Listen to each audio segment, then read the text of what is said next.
Hey there, so this is my look at this silicone case for the Nvidia Shield Pro remote. So let's just get right into it. Let me just destroy it, don't need that again.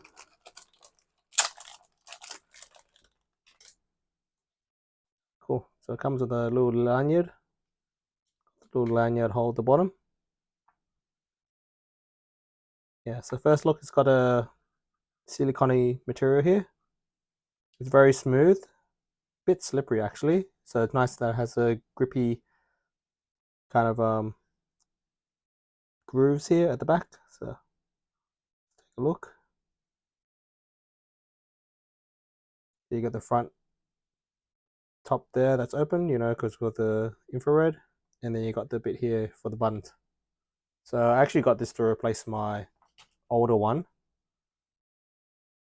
that's very destroyed now, especially the top, and it's a bit loose.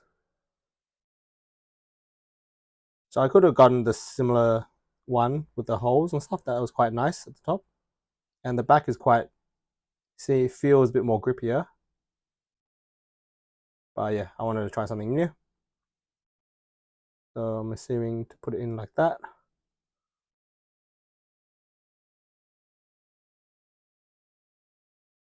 There we go. So it fits in pretty snug. There's no give up and down. This one has a little bit of give up and down, but maybe because this is really old. You can see how floppy this is at the moment. I don't know whether this will become more floppy like this in the future, but we'll see. So you can see the whole front is exposed there, so you may not like it compared to this. But anyway, it works out pretty well. And that's what those little grooves here was for, just to highlight the this direction pad here.